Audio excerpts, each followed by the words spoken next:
How to change your Monzo PIN using the app.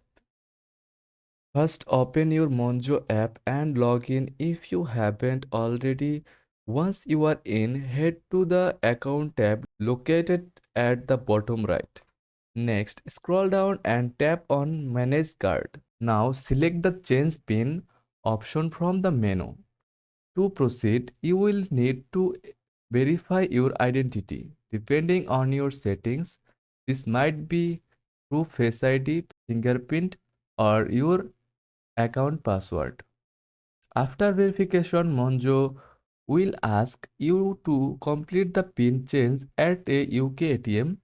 Simply insert your card, select PIN services, and follow the on-screen instructions to set your new PIN.